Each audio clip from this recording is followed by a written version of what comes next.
Hi everyone, my name is Icha Sharma and okay मैं आपको एक बहुत प्यारी पोएम जो कि क्लास 12th की है माई मदर एट 66 वो पढ़ाना चाहती हूँ। वैसे तो अभी रात के 11:40 हो रहे हैं। लोगों को मैगी खाने की क्रेविंग होती है या फिर कुछ तो भी अच्छा सा मतलब फ़ोन चलाते हैं हम, लेकिन मैं चाहती हूँ कि मैं आपको ये पोएम एक्सप्लेन करूँ बिकॉज़ ये बहुत ही ज़्यादा ब्यूटीफुल पोएम है और मैं एक टीचर हूँ। मुझे समझाना बहुत पसंद है, तो चलो आई होप कोई ना कोई ये वीडियो ज़रूर देखे और उसको ये एक्सप्लेनेशन बहुत अच्छा लगे। चलो, सबसे पहले माय मदर एट 66 को जो इनकी पोएट मतलब जिन्होंने ये लिखी है वो है कमला दास। तो जो कमला दास जी है ना, वो फेमस इसलिए हैं बिकॉज़ वो बहुत ज़्यादा रिलेटेबल पोएम्स, रिलेटेबल स्टोरीज़ लिखना पसंद करती हैं। और वो जो बिल्कुल टिपिकल इंडियन हाउस होल्ड होते हैं ना, जो हमारे घर पे चीज़ें या हमको ऑब्जर्व करनी चाहिए या फिर जो सारी चीज़ें हमारे घर पे होती हैं वो एक्चुअली में उसी के बारे में लिखती हैं, तो आप इनको बहुत ज़्यादा लोग इनको बहुत ज़्यादा रिलेट कर पाते हैं। तो वैसी ही एक पोएम है माई मदर एट 66। एंड मैं चाहती हूँ कि आपको ये इतने अच्छे से समझ में आ जाए, इतने अच्छे से कि आप अगर इसका एक भी क्वेश्चन आता है तो आई डोंट वांट कि आपको छोड़ के, बिकॉज लिटरेचर इज़ तो आप वैसे भी मतलब काइंड ऑफ समझ लेते हो फिर खुद से लिखते हो ना, तो समझ चलो मैं आपको समझाती हूँ इसको बहुत अच्छी तरीके से। चलो शुरू करते हैं फिर। सबसे पहले जो टाइटल है माई मदर एट 66, वो जो टाइटल है वो आपको ये बता रहा है कि जो भी जिसने भी इस पोएम को लिखा है इनकी जो मम्मा है दैट वो 66 ईयर्स ओल्ड है। अब ऑफ कोर्स 66 ईयर्स छोटी एज नहीं होती, आपको पता है ना, पहले तो लोग 100 ईयर्स जिया करते थे, अब तो लोग 100 ईयर्स जीते भी नहीं। लाइक मैक्सिमम 70s तक, बिकॉज हमारा इन द सेंस लाइफ स्पैन बहुत कम हो गया है, हमारा खाना पीना ये सब। आई नो मैं थोड़ी बोरिंग बातें कर रही हूँ क्योंकि मैं खुद भी ऐसा जंक फूड खाती हूँ, बट स्टिल इसकी वजह से आप देखोगे कि जो लाइफ है वो बहुत छोटी होती जा रही है लोगों की। तो 66 एक बहुत बड़ी एज होती है जिसमें हमारे पेरेंट्स को लव एंड केयर की बहुत ज़रूरत होती है। तो चलो सबसे पहले ना कुछ कमला दास जी के बारे में कुछ लाइंस लिखी हुई हैं कि वो केरला में बॉर्न हुई थी। ऑल्सो वो one of the best important writers में से, पोएट्स में से एक है जिनको बहुत सारे लोग रिलेट, मतलब वो एक्चुअली में इसलिए फेमस है बिकॉज वो बहुत रिलेटेबल चीज़ें लिखती हैं। फिर वो आपको बता रही है कि कैसे उन्होंने उनकी बहुत सारी बुक्स पब्लिश हुई, कैसे उनकी बहुत सारी पोएम्स फेमस हुई, ये सब। ऐसा जिसमें कुछ इंपॉर्टेंट नहीं है बट स्टिल आपका जो my mother at about the poet है उसको एक बार रीड कर लेना। मुझे ऐसा लगता है पर्सनली कि कमला दास जी का नाम याद रखना, लाइक ऐसे क्वेश्चंस आते हैं कि माय मदर एट 66 किसने लिखी, तो आपको पता होना चाहिए कि कमला दास जी ने लिखी। आप जिससे पहले कि आप ये रीड करो, बिफोर यू रीड, इसमें ना एक बहुत इंटरेस्टिंग सी लाइन लिखी हुई है। Ageing is a natural process, have you ever thought what are elderly parents expect from us. Ageing एक बहुत कॉमन नेचुरल प्रोसेस है। ऑफकोर्स हम बहुत छोटे से अभी इतने बड़े हो गए, आपने अपनी प्रीवियस फोटोज देखी होगी, आप अच्छे से कंपेयर भी कर पाते हो कि लाइक हम कहाँ इतू से थे, अब हम इतने बड़े बड़े हो गए हैं। वैसे ही आप देखोगे कि जो एज मतलब एज होना ऐसा होता है ना कि लाइक हम बर्थडे सेलिब्रेट करते हैं एज वाइज, तो ये चीज़ बहुत नेचुरल प्रोसेस है। और उसके साथ साथ आपके बॉडी में काफ़ी सारे चेंजेस आते हैं, आपके फेस पे काफ़ी सारे चेंजेस आते हैं, ये सब होता है। तो क्या कभी आपने एक्सपेक्ट किया है, क्या कभी आपने ये जानने की कोशिश की है कि जो हमारे एल्डरली पेरेंट्स होते हैं या जो बूढ़े पेरेंट्स होते हैं वो हमसे क्या एक्सपेक्ट करते हैं। आप हमेशा याद रखना इस चीज़ को, जो हमारे पेरेंट्स होते हैं ना वो स्टार्टिंग से लेके एंड तक सिर्फ प्यार और रिस्पेक्ट एक्सपेक्ट करते हैं। और स्पेशली एल्डरली जो वो जब वो बूढ़े हो जाते हैं तो वो बहुत ज़्यादा डिपेंडेंट हो जाते हैं हम पे।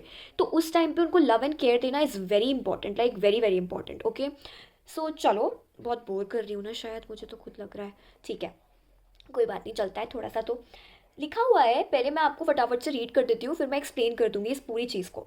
Driving from my parents home to Cochin last Friday morning I saw my mother beside me, doors open mouthed, her face ashen like that of a corpse, and realized with pain that she was as old as she looked, but soon put that thought away and looked out at a young trees sprinting, the merry children spilling out of their homes.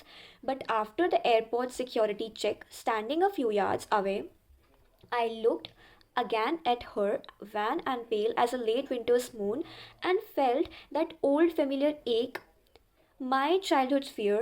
But all I said was, "See you soon, Amma." All I did was smile and smile and smile. Wow. Okay, तो क्या होता है इसमें, वो आपको बता रही है कि जो ये पोएट है वो बताती है कि कैसे वो ना एक बार अपने पेरेंट्स के घर से वापस मतलब काइंड ऑफ एयरपोर्ट जा रही थी। तो जब वो जा रही थी तो जो पोएट है वो ड्राइव कर रही थी एंड उनके बाजू वाली सीट में उनकी मम्मी बैठी हुई थी। तो अब उनकी मम्मी की ना आँख लग गई थी एंड वो ऐसा सो गई थी, होता है ना नैप, कार चल रही है आप ऐसे थोड़ा सो जाते हो, वैसे उनकी मम्मा सो गई थी। तो वो आपको बताते हैं कि जब वो पेरेंट्स के होम से कोचन निकल रही थी लास्ट फ्राइडे मॉर्निंग, तो उनकी मम्मा उनके बाजू वाली सीट पे बैठी हुई थी और वो ऐसा सो गई थी, हल्का सा नैप लेने लगी थी। तो जब उनको पोएट ने अपनी मम्मी की तरफ देखा तो उन्होंने रियलाइज़ किया कि वो बिल्कुल से ऐसा उनको ऐसा लग रहा था कि वो एक डेड बॉडी की तरह रखी हुई है, कोई उनके उनके बाजू में एक डेड बॉडी रखी हुई है। ऐसा कॉप्स मीन्स काइंड ऑफ एक डेड बॉडी जो उनको अपनी ही मम्मी को देख के लग रहा था, बिकॉज वो इतनी बूढ़ी हो चुकी थी। उनको देखकर वो उनके फेस में इतने सारे रिंकल्स हो रखे थे और वो काफ़ी बूढ़ी हो चुकी थी, तो उनको देखकर मानो ऐसा ही लग रहा था। एंड जब वो देख रही थी तो जब आप अपने पेरेंट्स को ऐसा देखते हो तो हमको बहुत बुरा लगता है इस चीज़ का कि अरे शिट, पेरेंट्स हम कुछ कर नहीं सकते ऑफ कोर्स, अब उनकी एज आप नहीं रोक लोगे, कैसे ही क्या करोगे, लेकिन बस अच्छा सा नहीं लगता जब हम अपने पेरेंट्स को तकलीफ में देखते हैं या हम अपने पेरेंट्स को बड़ा होते हुए एज एन ओल्ड होते हुए देखते तो हमको बिल्कुल अच्छा नहीं लगता।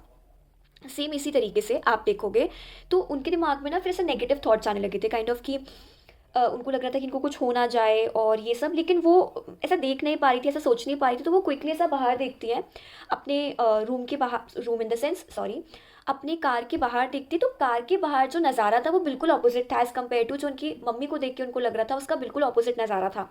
बढ़िया से ट्रीज निकल रहे थे, काइंड ऑफ ट्रीज थे, बच्चे खेल रहे थे, बच्चे अपने घर के बाहर दौड़ दौड़ के आ रहे थे, बिल्कुल एनर्जेटिक सा लग रहा था। ऑफकोर्स जब आप ड्राइव करते जाते हो तो जो पेड़ पीछे निकल रहे हैं, जो लोग पीछे निकल रहे हैं, ऐसा लगता है ना कि वो चीज़ें पीछे जाती जा रही है, आप तो एक जगह हो बट वो पीछे निकलता जा रहा है। अब ऐसा नहीं होता है, आपकी गाड़ी आगे जा रही है तो आपको लगता है कि वो भाग रहे हैं पीछे, वो चीज़ें वैसी ही थी और वो बहुत पॉजिटिव नज़ारा था।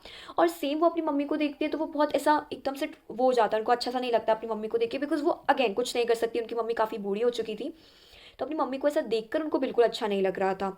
इसके बाद वो आपको बताते हैं कि उनकी मम्मी को देख के उनको ऐसा पेल जैसा हो जाता ना, कि थकी हुई, लिथार्जिक, वो कुछ नहीं कर पा रही हैं और ऐसा बिल्कुल से टायर्ड वाली स्थिति हो जाना। ऑल्सो टायर्ड के अलावा आप देखोगे कि थोड़ा सा ऐसे होता है कि काइंड ऑफ मतलब अच्छा सा नहीं लगता। जैसे आप कभी अगर आपने किसी ऐसी को देखा है जो बिल्कुल ऐसे बेहोशी की हालत में किसी को देखा है, तो वैसा उनको देख के लग रहा था।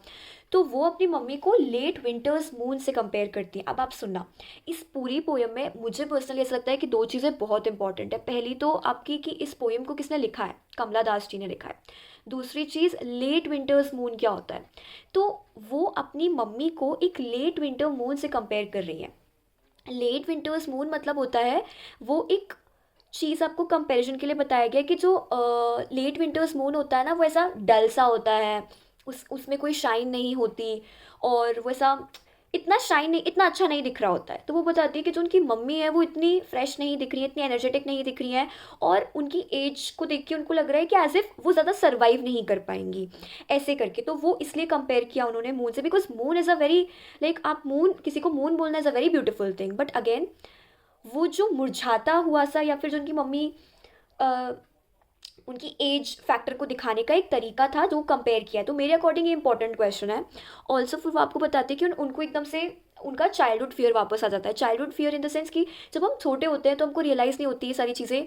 हम अपने पेरेंट्स के मतलब हम अपने पेरेंट्स के अलावा हम अपने पेरेंट्स के बिना अपनी लाइफ को इमेजिन ही नहीं कर सकते।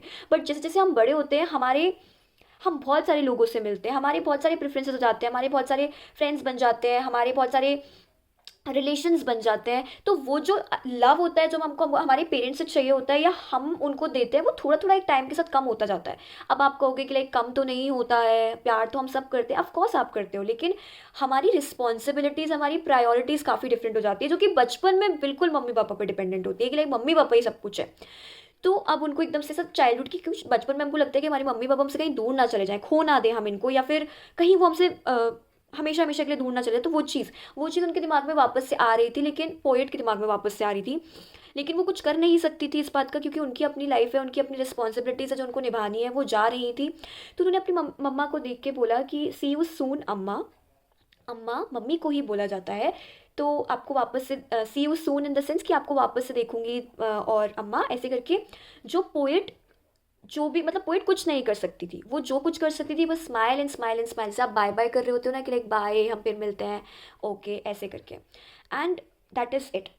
I think that is one of the most beautiful poem ever, because ये एक्चुअली आपको बताती है कि हमें हमारे पेरेंट्स के साथ कितना टाइम स्पेंड करना चाहिए। और एक हर एक टाइमिंग का, हर एक चीज़ का एक टाइम होता है। तो जब तक आप अपने पेरेंट्स के साथ हो, उन्हें खूब सारा प्यार करो, उन्हें बताओ कि वो आपके लिए कितने इंपॉर्टेंट है, एंड ऑफ कोर्स उनकी केयर करो, बिकॉज थोड़े टाइम बाद वो और बड़े हो जाएंगे, और बड़े इन द सेंस और बूढ़े हो जाएंगे, और आपको नहीं पता कि वो कब आपसे दूर हो जाए या कब आप उनसे दूर हो जाओ। That is it. I hope ये चैप्टर आपको समझ, ये पोएम आपको समझ में आई होगी।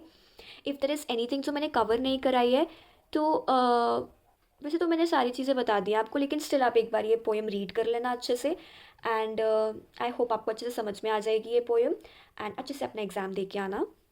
Till then also, if there is anything जो आपको पसंद नहीं आई इस वीडियो के बारे में, प्लीज़ मुझे एक फीडबैक लिख के दे देना मेरे कमेंट सेक्शन में, so that I can improve it, because of course this is my first video, first explanation video. So yeah that is it. Thank you so much. Bye.